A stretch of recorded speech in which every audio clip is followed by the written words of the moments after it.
Bagaimana langkah Gus Muhaimin untuk menaikkan peringkat Indonesia di SGIE?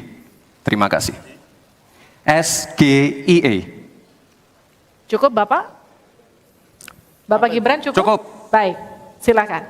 Bapak Muhaimin untuk menjawab, waktu Anda menjawab 2 menit, kami persilakan. Terus terang SGIE saya nggak paham, SGIE itu apa? Tenang. Ya mohon maaf kalau pertanyaannya agak sulit ya Gus, terima kasih. Harap tenang. Mohon sekarang giliran interaksi antara 1 dan 2. Pak Muhaimin silahkan bertanya kepada Pak Gibran dan kemudian akan ditanggapi. Waktu Anda 1 menit untuk bertanya. Terima kasih Pak Gibran. Pak Gibran ini telah berhasil menjadi wali kota sekaligus pengusaha yang sukses. Bahkan berbagai proyek-proyek besar telah berhasil dibangun di Solo. Ini menjadi prestasi, tetapi kita ingin prestasi ini ditularkan kepada yang lain. Saya ingin Pak Gibran menyampaikan tips and tricks agar bupati, wali kota, dan pemerintah daerah yang lain bisa belajar agar proyek-proyek besar bisa dimasukkan di kota Solo. Bagaimana caranya ini? Tenang. Cukup? Cukup. Baik. Cukup. Silahkan waktu Anda. Pak Gibran, waktu Anda 2 menit untuk menanggapi. Baik Gus Muhaimin, saya jelaskan ya.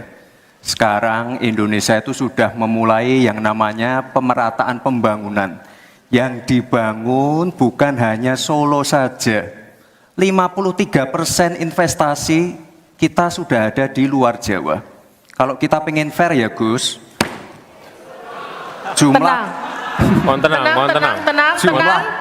jumlah proyek,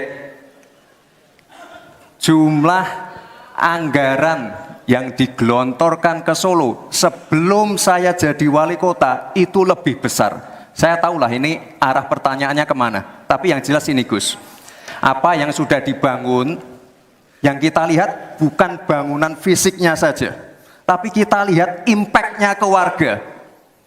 Bangun masjid menggunakan CSR dari Abu Dhabi, impact-nya apa?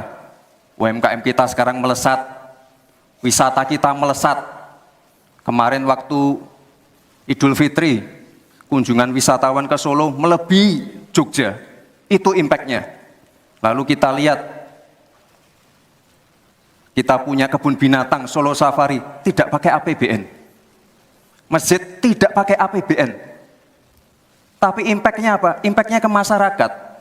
Jadi yang kita lihat ini Gus, tidak perlu tendensius seperti itu. Kita lihat impact-nya ke warga seperti apa? UMKM meningkat, kesejahteraan meningkat, lapangan pekerjaan terbuka. Itu yang kita lihat Gus. Jadi tidak melihat, oh ini dia anak emaskan. Enggak. Pemerataan pembangunan itu sudah terjadi di mana-mana, bukan hanya di Solo. Dan itu fakta loh Gus, proyek di Solo sebelum saya menjabat itu lebih banyak. Fakta itu. Terima kasih. Harap tenang, kita akan lanjutkan. Masih lanjut ini. Silakan Pak Muhaimin untuk menanggapi, waktunya 1 menit. Ya, yang saya tanyakan belum dijawab. Tenang. Saya itu tanya tips and triknya agar investasi ataupun proyek-proyek besar bisa di sana. Sebab saya lihat itu ada 32 proyek pemerintahan pusat, ada juga berbagai program-program yang luar biasa, patut kita banggakan. Dibandingkan dengan misalnya Kota Madiun yang hanya 11%, Cirebon hanya 7%, Tasikmalaya. Kita ingin triknya apa? Sehingga akses pendanaan pembangunan itu bisa bersifat adil dan merata, bukan hanya di satu kota, Harap tenang, tapi berada di seluruh. Kita lanjutkan. Ini yang menjadi catatan saya adalah keadilan dalam melaksanakan APBN. Kalau kita jadi pemerintah pusat nanti, tugas kita adalah membagi secara adil seluruh proyek-proyek nasional kita. Cukup. Silakan Pak Gibran untuk menanggapi.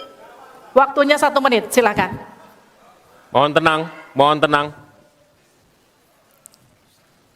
Baik Gus, saya jawab lagi. Sebelum ada proyek dari pusat masuk. Kita ya, para wali kota ya, harus menyiapkan yang namanya readiness kriteria.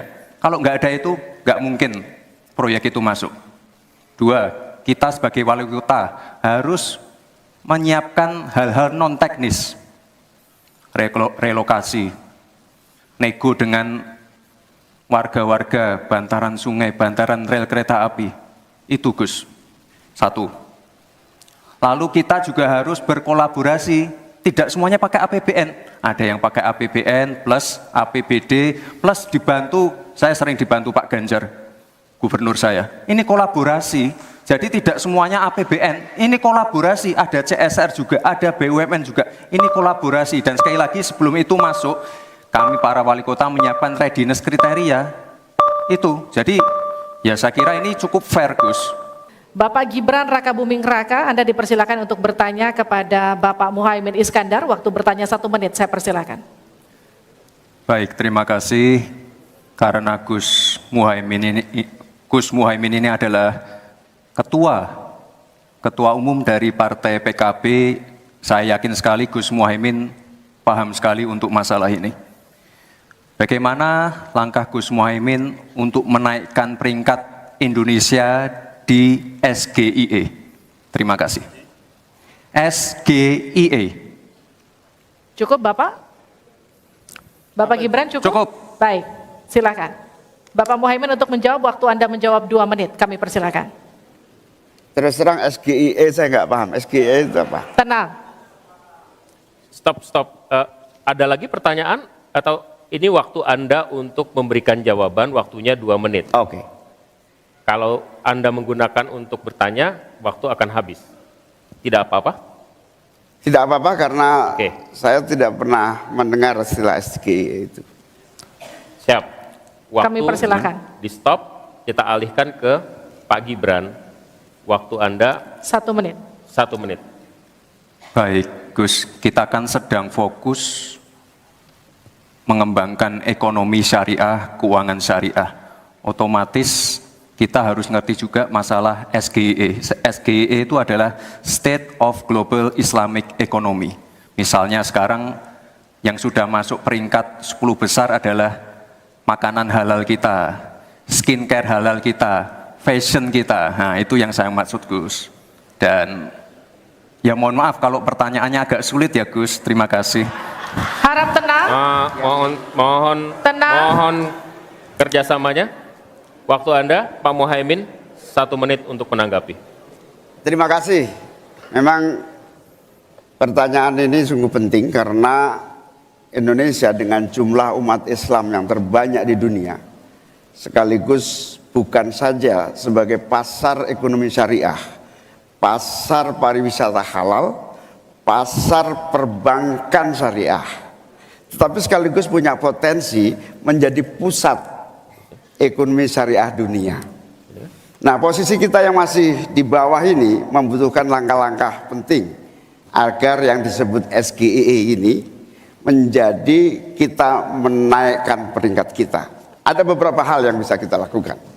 Yang pertama, yang harus dilakukan pemerintah adalah menyiapkan seluruh perangkat regulasi agar tumbuh kembang seluruh industri halal, termasuk bagaimana membantu sertifikasi secara murah bahkan gratis, terutama bagi UMKM kita. Habis waktunya, kita berikan aplaus terlebih dahulu kepada 3 calon wakil presiden yang sudah berinteraksi.